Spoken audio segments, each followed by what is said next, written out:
Okay, so today is the day that I finally caved and bought myself a new track saw. And as you can see, it's a Festool. Before you all start moaning and going, oh, Festool, it's expensive. Yes, it's expensive. It hurt.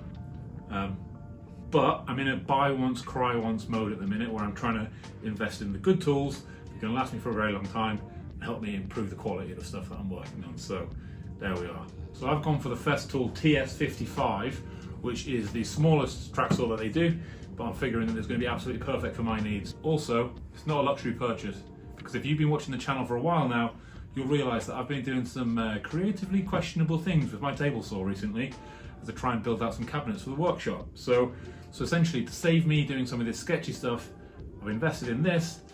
It's not really a luxury purchase, it is a life-saving mechanism. How can you put a price on fingers? So what I thought I'd do today is unbox this, take a look at it and see if it's overkill for the average home woodworker. Also, I'm going to be unboxing the track, taking a look at this. More on this later, I have some thoughts. So if you've seen any Festool reviews online, you'll undoubtedly have seen the sustainers. Now these are really nice and solid, and there's something about these, because they are stackable and you can stack them on top of each other, lock them together, it kind of makes you want to have more than one. As soon as I was looking at the sustainer, I was thinking, oh, what could I stack on top of there? Just something about them. So very clever marketing from Festool there.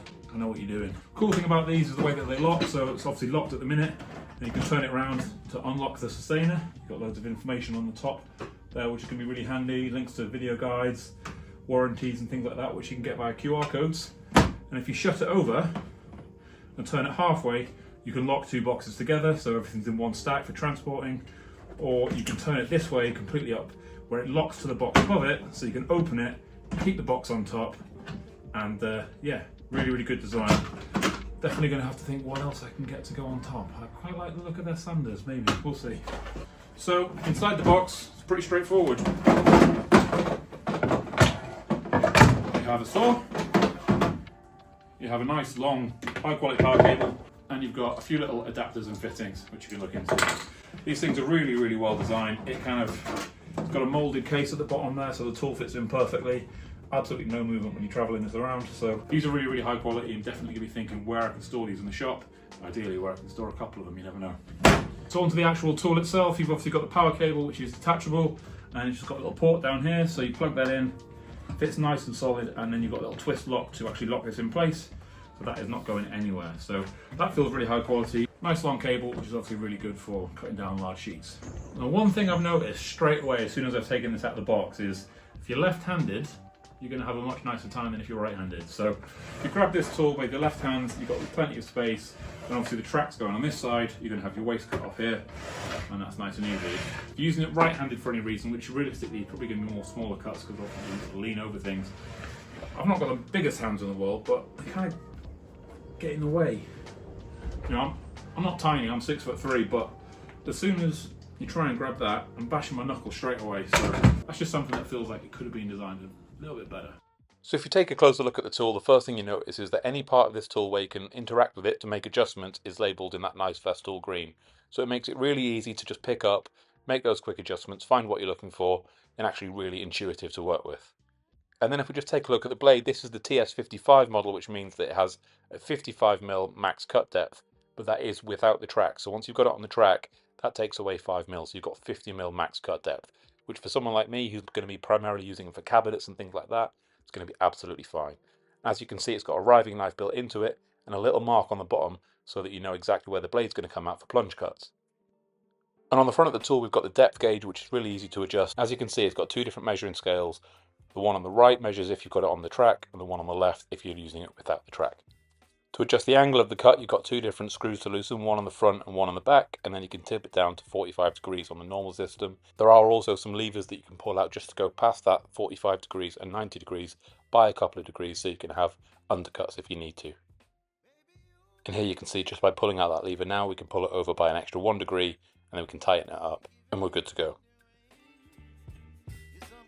Now we've had a quick look at the saw, the next thing to have a look at is the track. Now I get that Festool have a reputation for being really high quality tools and that you pay a premium for that quality. That's absolutely fine, makes sense.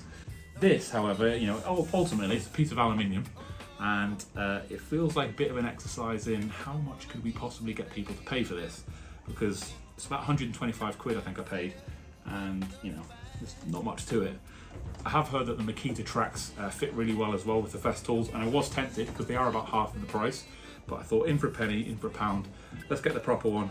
But if you have had any experience with Makita and their tracks, then do let me know, because I might need a longer one, and that might be quite interesting to see if that does work in the real world. So the track has some sort of foam strips on the back, which when I put it down, you know, it's moving this piece of MDF, so it's not going anywhere. So that gives me a lot of confidence that this isn't going to shift when I'm pushing the saw across. And as you can see, you can just very easily slot the saw in and it clicks into place. And actually there's hardly any play with that. There's maybe a little bit on the back where there's a little bit of wiggle. You've got two cam levers here which you can tighten just to get that really, really nice and tight, so it's not going anywhere, and that is absolutely perfect. So feels nice and good going backwards and forwards.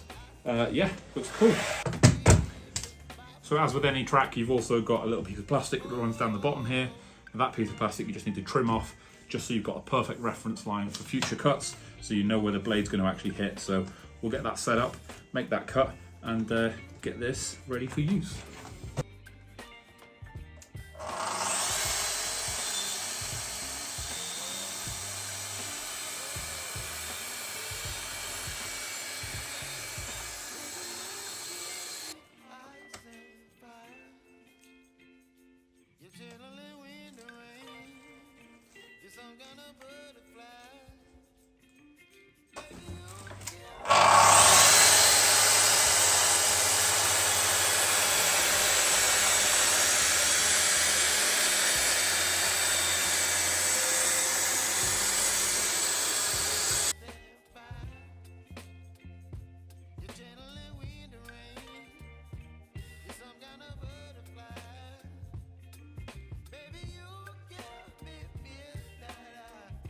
So that is my first time getting hands on with one of these, and I am sold.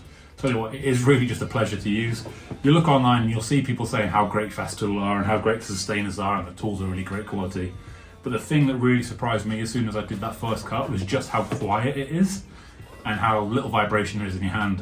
You know, sometimes, I don't know about you, but if you're using power tools all day, by the end of it you're a little bit power tooled out, you know, the noise and the vibrations and things, but that is really easy to use. You could use that for a very long time and have absolutely no problems whatsoever. So I think it's a really good investment for me, really good investment for my shop. If you do want to check these out, I will put some links down below. It costs you nothing extra to use my link, but it helps me out and keeps me buying these tools for this channel. So if you can do it, then I appreciate it. It's been a couple of weeks off the table saw build that I've been working on, but that will be returning back next week. I've just been away, so I've not had as much time in the shop. So that build is back on track, and we'll be putting the top on and getting this thing on the home straight. If you haven't already liked and subscribed, please do that now. I look forward to seeing you soon. Cheers.